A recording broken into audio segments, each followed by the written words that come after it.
Oh, welcome back to another episode of the Tri-Fuel Clinic with Dr. Hew. That's me. Last week's show, we started with showing Bernoulli's principle of negative pressure, and I was using this, what do I call, a Bernoulli ball. Well, we actually have some of these, so if you place an order, be sure to make a note in your comment section on your order that you'd like to have a Bernoulli ball, and we'll send you one for free, no charge. It's actually a stress ball. It takes stress out of life. I'm almost so comfortable right now. But anyway, that's that. So this week's episode is adapter versus snorkel. And those who are familiar, this is an adapter. This is a snorkel. And we're going to show how one is better than the other. I used to love adapters. Now I love snorkels. So anyway, well, let's talk about real quick what an adapter is. You'll see that the adapter is 1.25 inches thick. If you turn it this way, there's a venturi in the center, and it's actually adjustable. You can remove it and place different ones in there. It was a really neat process they came up with. This is like, I can't remember the original patent dates on these snorkels, on these adapters, but I'm thinking it was in the 40s. So anyway, fuel enters from the side of the adapter, comes to the venturi. So as airflow passes through, it creates a negative signal to the hole, which is attached to the engine regulator. And then with the air passing by, fuel comes with it. And if you could really see close enough, it's kind of hard to tell, but on this side, it's tapered. And on that side, it's very blunt. So actually, if you took this thing out and cut it in half and flattened it out with a hammer, guess what it would look like? An airplane wing. Well, that's what the center of a carburetor is. It has this venturi already. So when we, I got one in my pocket. When we add, picturing this being a carburetor, when we add the motor snorkel, see that? So it utilizes that same negative pressure that's created in the adapter.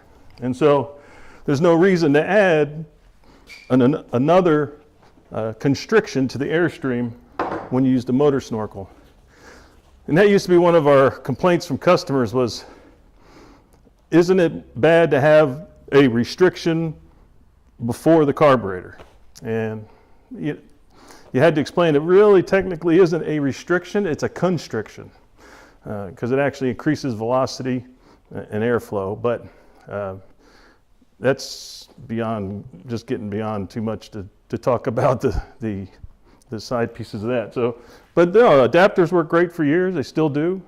Certain applications we still only have adapters for because the snorkel can't work on everything.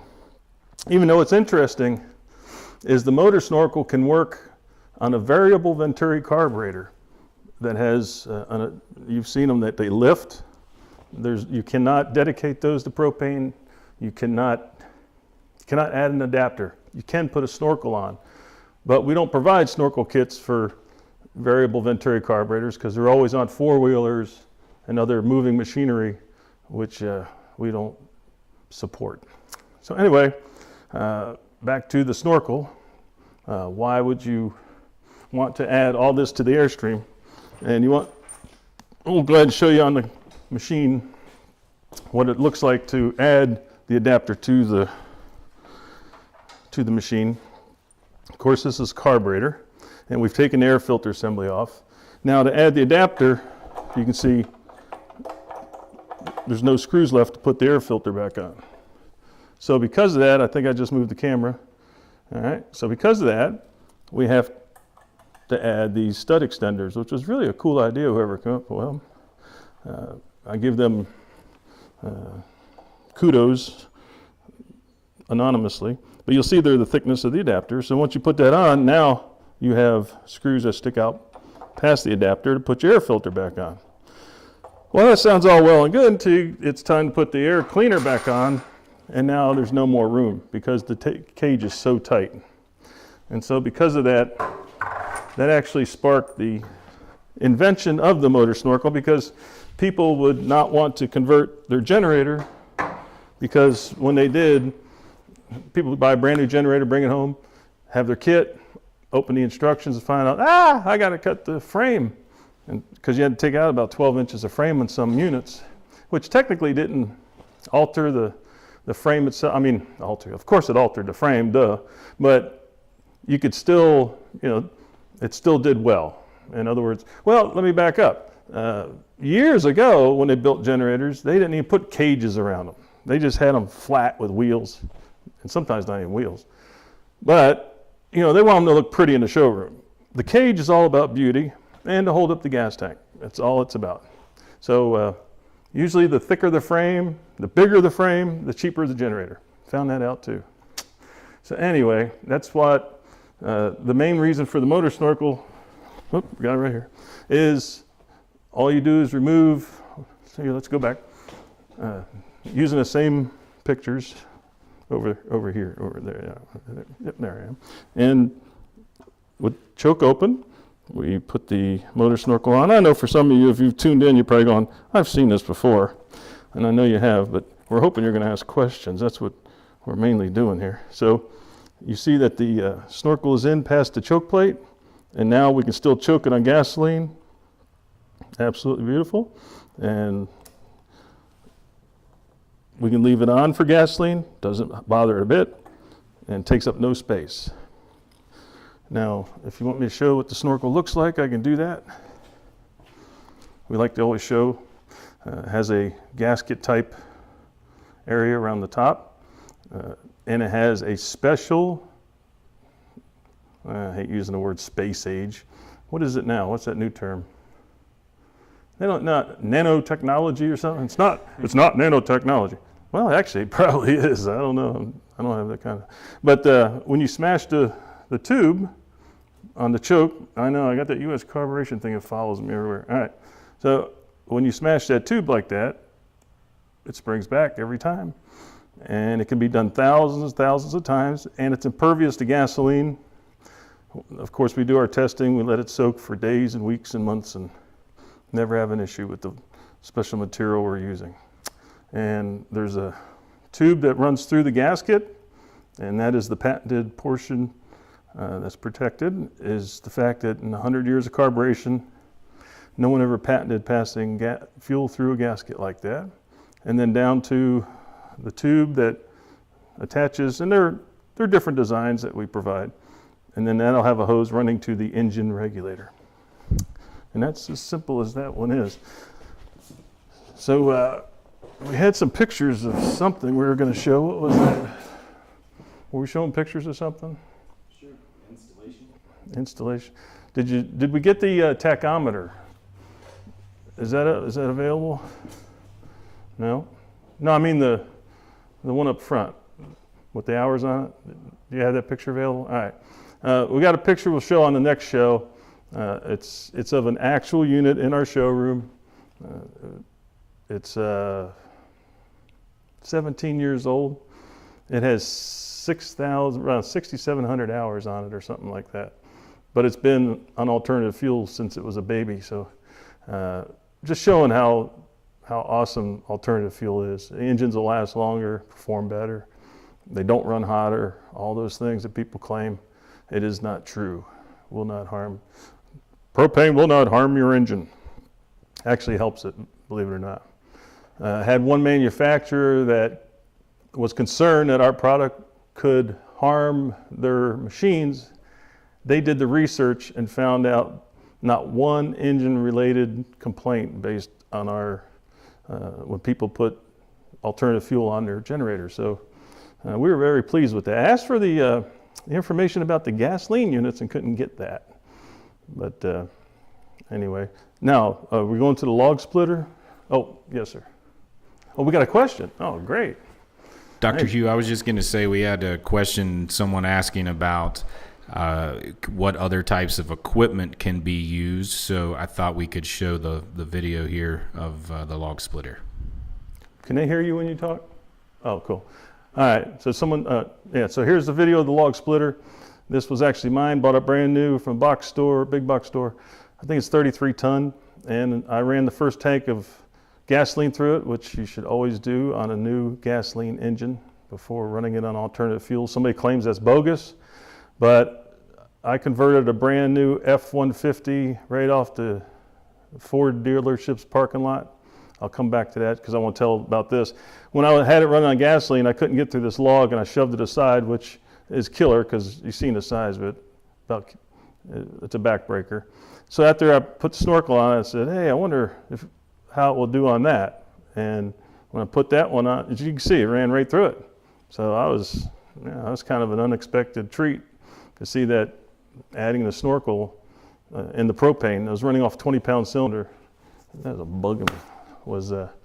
Actually did more power, so that was interesting. But going back to that F-150, we took it right from the dealership, brought it to the shop, and this is back in like 92, 93. Cut into the computer, put our computer system on to interface with the OEM computer to run on propane. And it was my personal truck. I was a manager at the time. And I had to put a quart of oil in that truck every 1,000 miles. It never smoked, it never leaked, but it consumed oil. And so that's the main issue for running a gasoline engine on gasoline for at least, we've always said 2 hours, and I've never had an issue saying that. So it could be 20 minutes, could be 30, could be an hour, but 2 hours, we've never had an issue. The best principle is run the first tank through on gasoline, and then also the machine works properly. And you'd hate to have a warranty issue right off without ever running it on gasoline. So that's the reason for doing that. It's not bogus, it's not made up, it's not fictitious, it's real.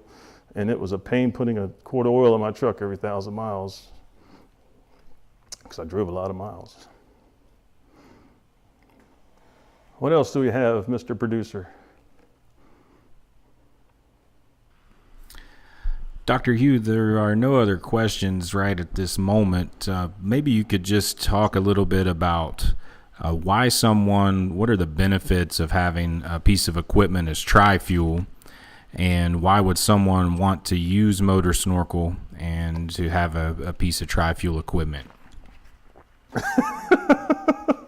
I feel like I'm at a presidential debate. It's like you're like a TV report. You're like one of those reporters that asks 4 questions in one so that they get a chance to.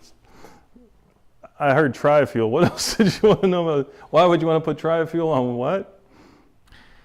I'm just saying in general, what is the benefit of having a piece of equipment running on tri-fuel?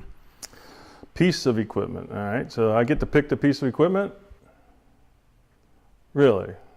Why don't you pick the piece of equipment? It's your question. Come on. Okay, well, obviously the most common equipment that we're working with are generators, so okay. Let's take that one. Well, the number one that I can think of is why people would want tri-fuel. Because me personally, I'd be straight propane, but a tri-fuel would be excellent. Can you imagine you have a camper that you like to go camping? You can take the generator, take it camping, run it on clean propane, take extra cylinders with you. Propane doesn't go bad. You can store it for years, decades even, and have multiple cylinders. And so you enjoy your camping trip. You come home. You can then hook it to your home if you have natural gas and run it on natural gas, which is, we always say natural gas is basically an unlimited supply. But beyond that, why you'd want to run it on gasoline? Probably a buddy of yours wants to borrow it, and he may not trust him with propane or natural gas. I don't know, or he just has gasoline. And he don't want anything but gasoline. So it just allows you to go back to gasoline. Why would anybody want to do it? I have no clue. Because as we've been saying, gasoline is not all gasoline unless you buy ethanol free. And that's a cute word, ethanol. Kind of reminds me of high fructose corn syrup, but ethanol. What is ethanol? I think we have a picture of ethanol, don't we? Don't we have a stock picture? Yeah, we do. The stock picture of the ethanol. Yeah. Man, these guys got to keep them on their toes all the time. Come on, stock picture of ethanol. Here we come. There it is. There's ethanol. Woo! Now that's 5, 10, 15. Okay, so that's 85%. So that's the new type. That's for cars that can run, what do they call it? Flex fuel. I love it. Flex fuel. Go back to that. I want to see. Go back to candy bars. I like that. I didn't get a chance to talk about it. You're off that so quick. Stay off me. People don't want to look at me. Now, this is literally what we're doing when we buy gasoline at the fuel station. It's up to 10% ethanol. And you know, if they say it's up to 10% ethanol, it's going to be at least 10% ethanol. And so it has a sugar content, and we know what sugar does to engines, and it can coat the engine and gum it up. And we used to, years ago, people, no, I say we used to, I heard of people pouring sugar in gas tanks in automobiles to keep them from running if they were trying to get back at somebody. But in this case, we are buying sugar fuel to put in our cars. And we understand why we're trying to, get away from whatever, staying away from that political stuff. But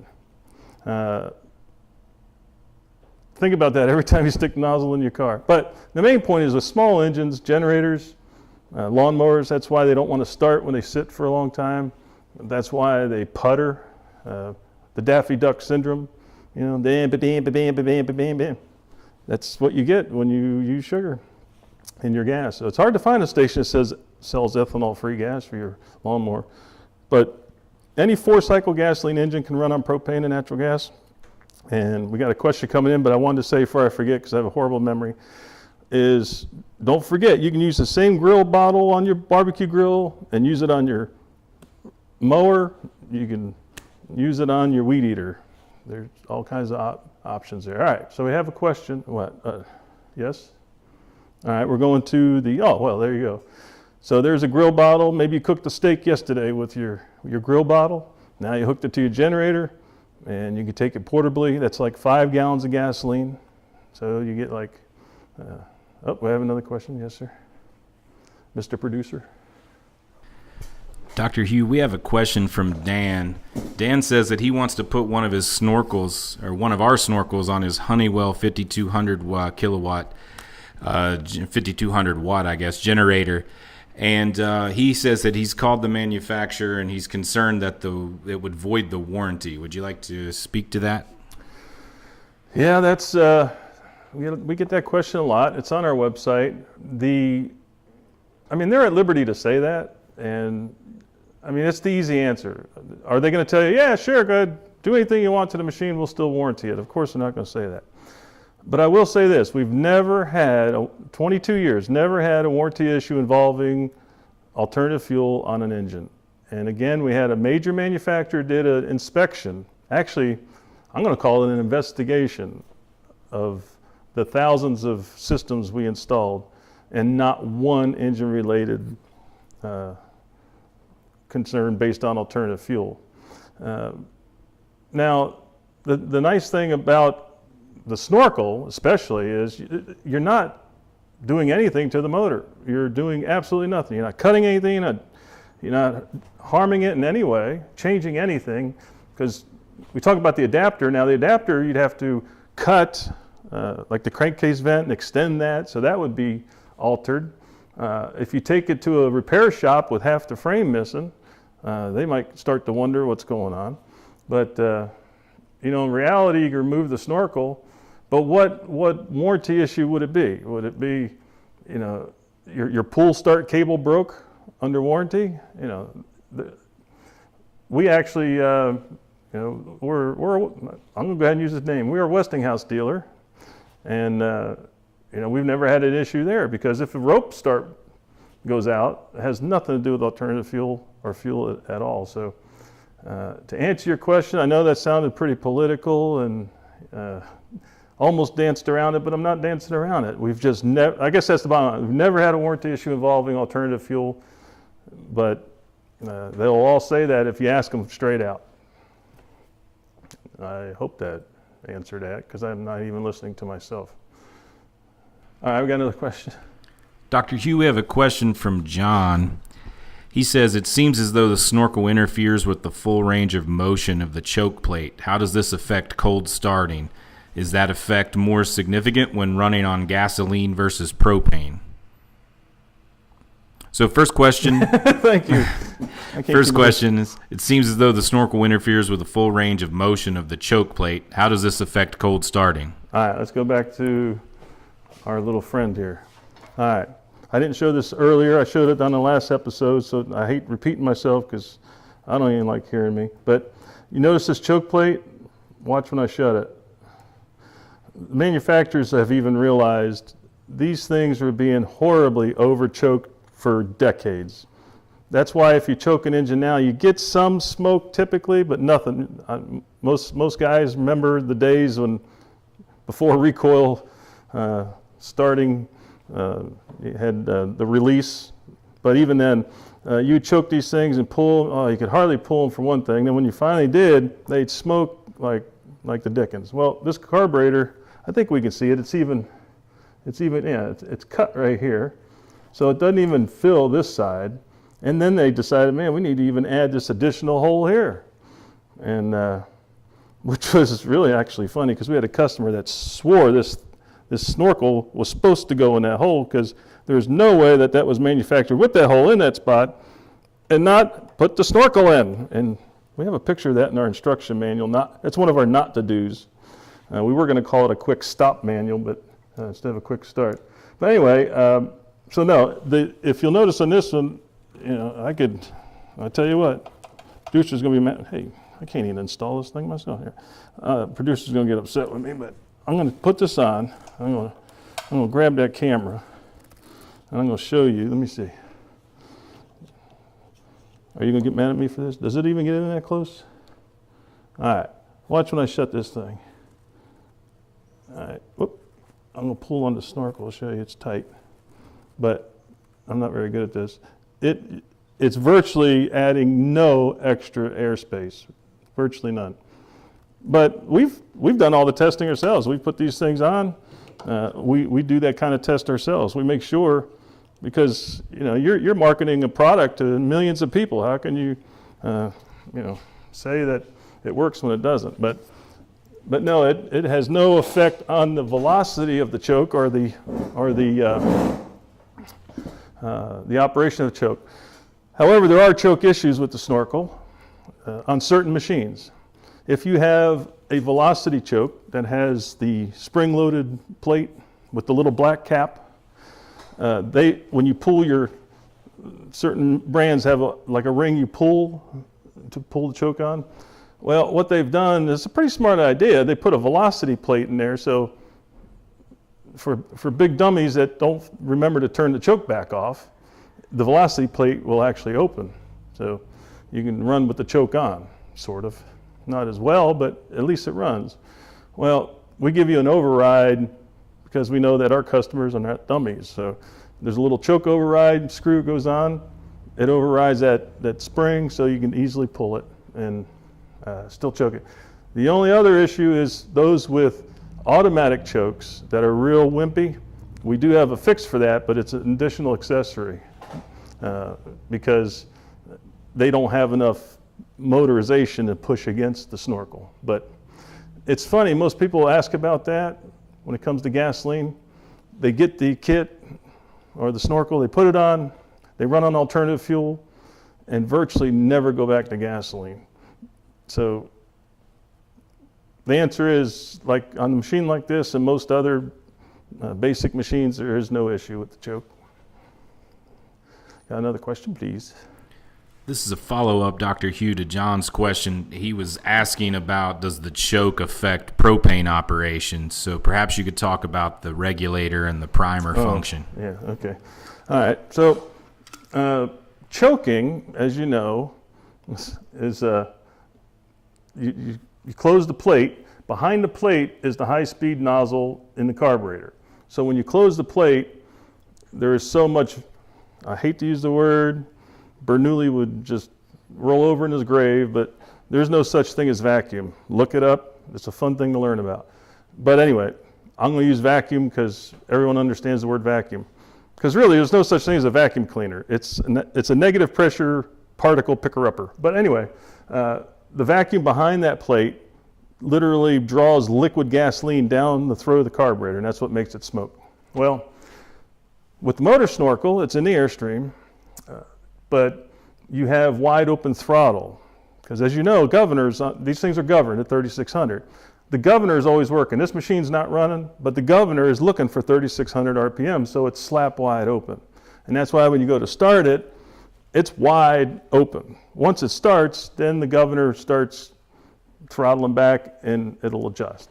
So where am I leading to? All right, so now, because there's no negative pressure in the airstream at the time to make the regulator open up, and these are demand regulators. So to open this regulator, like right here, you can't blow in it. You can't blow in it. Boy, there's that. You know what? When I was sitting over there, that thing isn't there. And then when I get up here, it's there. Why is that? Anyway, when you blow up, nothing comes through. If you can hear that. But notice when I do this side, hear that? Here, I'm putting them away. Hear that? So that would be gas coming into the regulator. And so because there's no negative pressure to do that, it's kind of like drawing milk up a straw. Because there's no negative pressure to do that, we include on the back a primer button that you can push. So this is like choke. So just like when you're choking it, give a little shot of propane, natural gas, hit the button, they'll usually take off. Sometimes it takes a little extra choke or primer. Now we had a customer follow up after last episode. What was that? How do you ask that question? You have that there? You don't have that question he asked after. It was like, oh yeah, he was talking about flooding. He was probably flooding his machine, most likely, because he was priming it, and also had the choke on. Now, with alternative fuel, as I mentioned, it needs that velocity through the carburetor. So if you put the choke on, it's before the Venturi, it's not going to get velocity. But what it will do is instantly flood, or completely close off the probe that goes past the choke plate, and so you're not getting fuel. But most likely it was flooding. So I hope this answers your question as well, that on some machines, what customers have found, they like to put like quarter choke, and they don't have to prime it. Like if the primer's down low and you're too lazy to bend down, you'd rather not push the button, you can use quarter choke, hit it, and that works for some people. So, every machine's different. You can have 6 of these side by side and they'll all act a little different. And so, no, there's no effect on propane. Yes? Yes? You, the guy back there. Yeah. Dr. Hew, another follow-up question from John. He says that his carburetor on a Honda GX engine has an automatic choke, and he can force it on, but he cannot force it off. And so would that be, so basically you could talk about the situations where we have an automatic choke in place. And he follows up and says he'd like to eliminate the automatic choke, but he's not sure exactly what would be involved in that. He has a Honda, did he say what it was? A Honda what? No? GX 390. Oh, 390? All right, so that'll have the carburetor with the black top on it. And so he can get the choke on, but it won't go off. Oh, then most likely I would suspect pulling the choke too hard. You're probably binding the snorkel up against the body, and so now it can't move back away. So just push the choke in until you feel a little resistance, and try not going full choke to start with. I mean, or whichever direction. I guess you pull it first. Don't pull it all the way. Try starting it in the future. Half, 3/4 choke without, killing it. It may be that you're just killing it. I would venture to say, because I can't understand why it wouldn't come back off. Because there's nothing to stop it. If the choke moves freely and then now the snorkel's there, that would make sense that it would bind. And we know what binding is not good. Yes, we have another question. I'm going to clarify, Dr. Hew. He says that he has an automatic choke on his Honda GX engine. Well, let's go back and erase everything I said earlier. All right, go ahead. He has an automatic choke on it, because we were talking about velocity chokes a minute ago. All right, so he has an automatic choke on his Honda 390, He didn't what- specify 390. I took a liberty there. He just says a Honda GX engine, but he did specify he has an automatic choke. So could you speak to situations with automatic choke? I thought I did. I don't understand. The automatic choke will, I thought you said it will come on but not go off. Is that what you said? Yeah, I think he means that he can't set his generator so that the automatic choke is not automatic. And so how would this Automatic affect the Snorkel installation? I tell you what, can we go to another question? Maybe you can kind of reformulate that and get, I'm lost. I'm sorry. I don't understand what, I don't know if it's having a problem going on, going off, and I don't want to waste time with that, but we'll come back to that. We're not going to forget about it, but I'd like to go on and, it's kind of like when you take a test in school, you know how they say, hey, skip over the ones you don't know. Well, it's not that I don't know, it's like, I can't comprehend what you're saying, but unless you want, if you got nothing else to do or no pictures to show, then let's go through it then. Yeah, I would One say, word at a time. Give me one. This is what happens when you have techno geeks working with carburation. They're like, oh, and he's changing the words on me. okay, so He's I a would nice say guy. He is a nice we guy. we could ask John to we could contact John in the comments here and No, answer his people- question. Somebody else might have the same thing. Okay. Well, so can you speak to what consideration should be made when a customer has an automatic choke on their generator? Now he's saying automatic choke to use alternative. He wants to use alternative fuel, but he has an automatic choke, and he doesn't want the automatic choke interfering with the alternative fuel. That's what I'm saying. There's something missing here. So we can get a little more specific. I don't imagine the automatic choke on gasoline. What is it? Go ahead. You're in charge, man. You don't have to raise your hand. He says, "What is?" This is a new question. We'll come back to John's Oh, question. Okay, what is the That ball correct works, way? man. I'm telling you.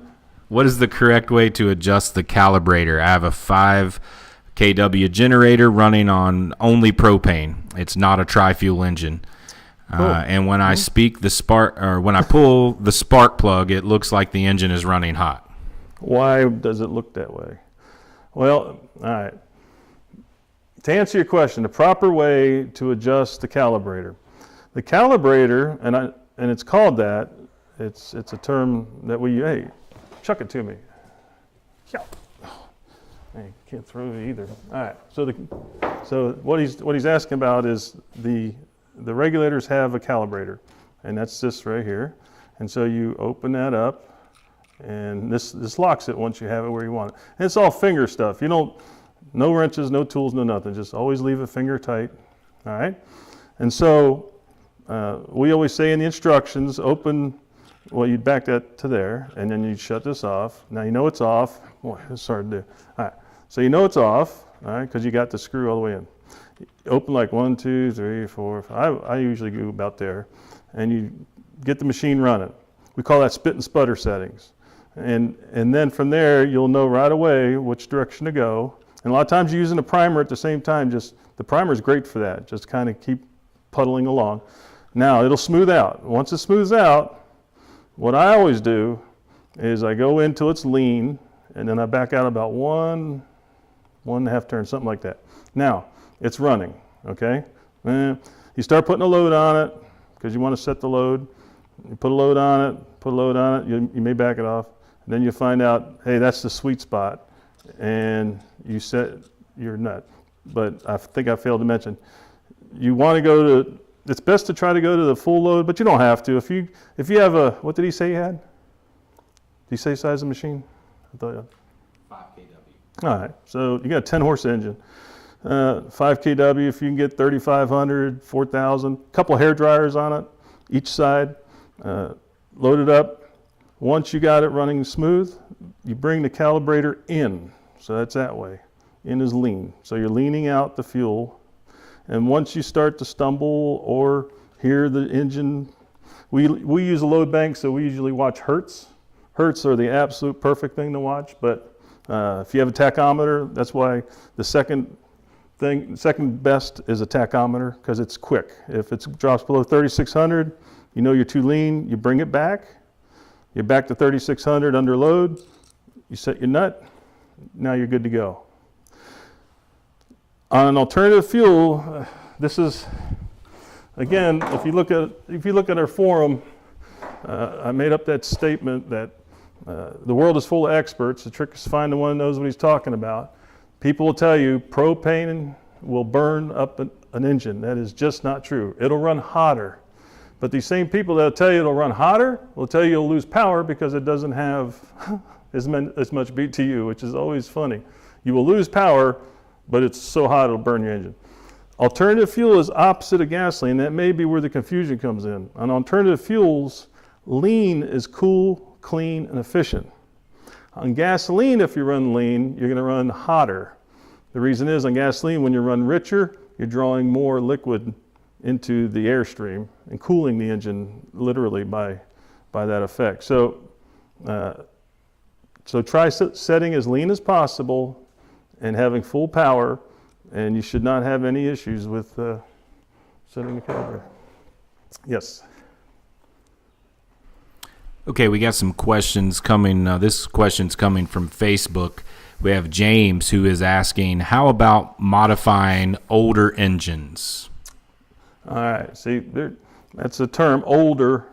I'm a literalist, and so I'm going to assume you mean older as in those that used leaded gas.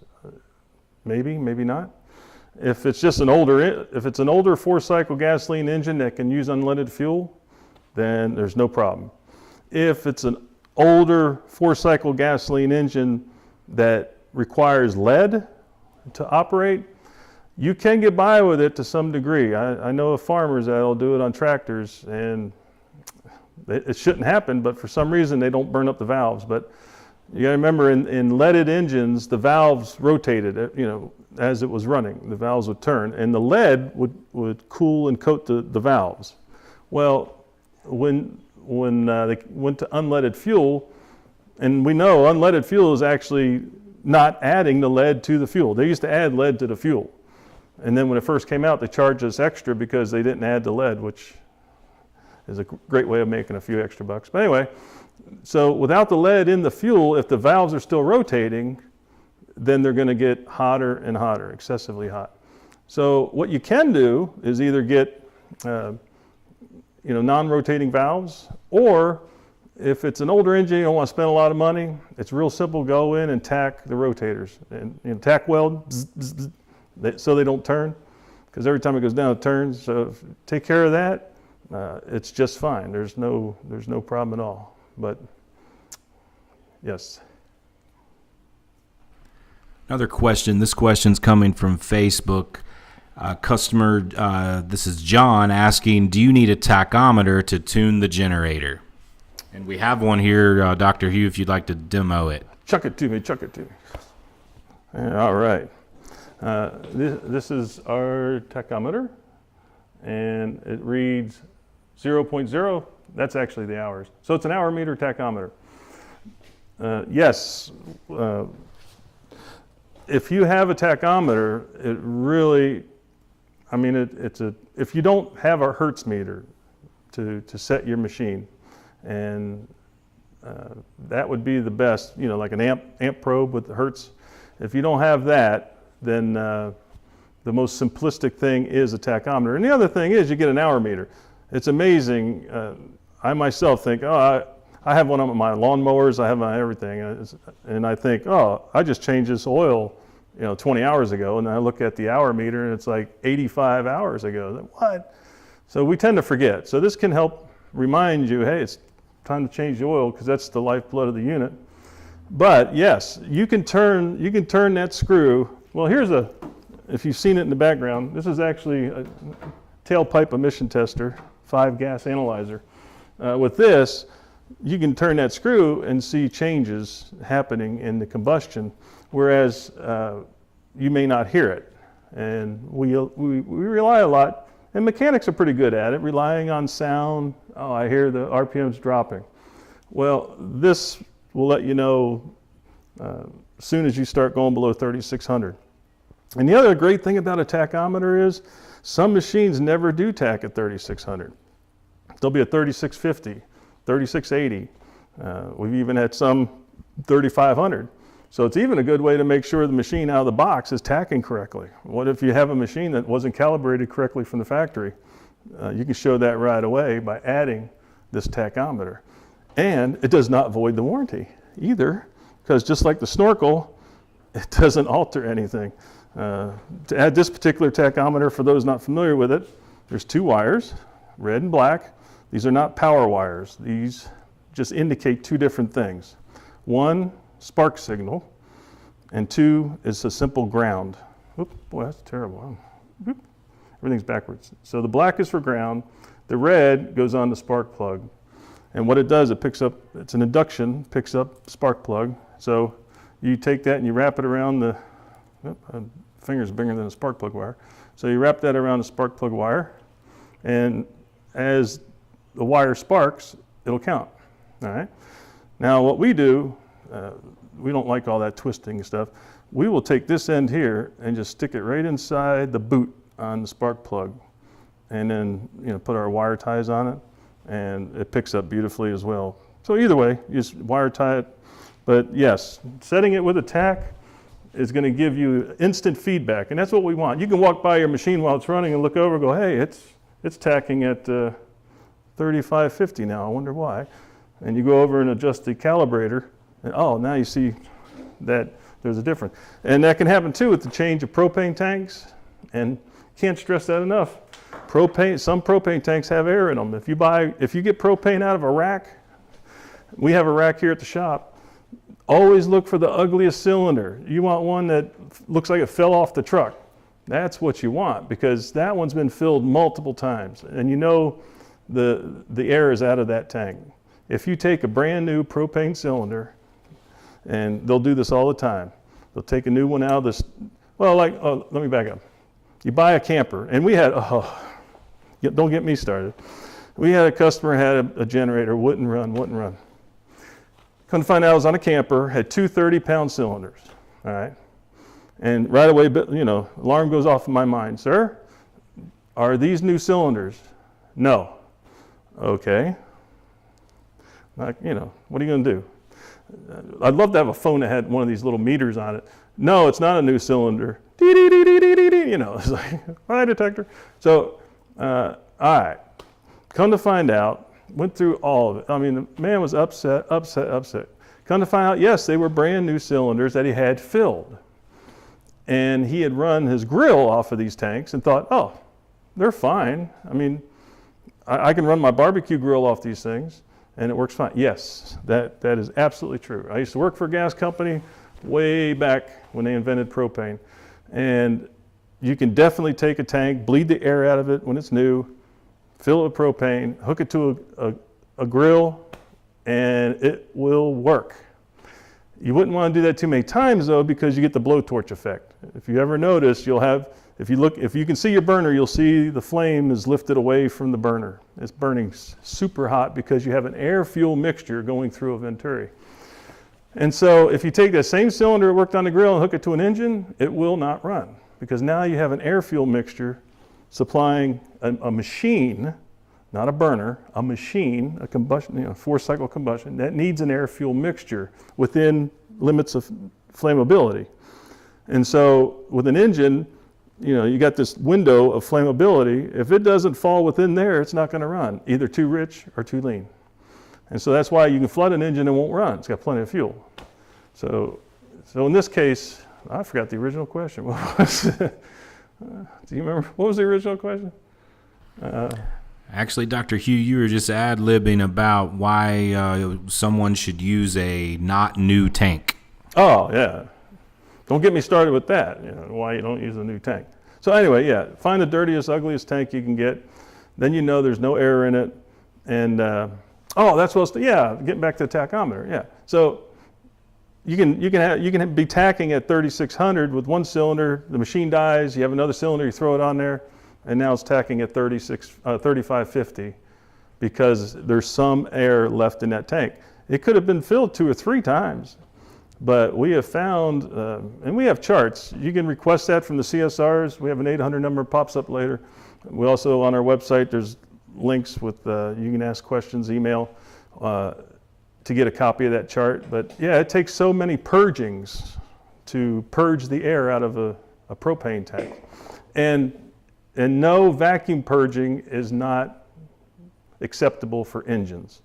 You can buy a brand new tank, it says vacuum purged, all right? That's fine for home use. It is not fine for if you're gonna hook an engine to it. And so beware about that. That's where natural gas is great, you know, you don't have to worry about that. Well, we're out of questions, I guess, so we're gonna wrap it up, as they say. Appreciate anyone who's watching.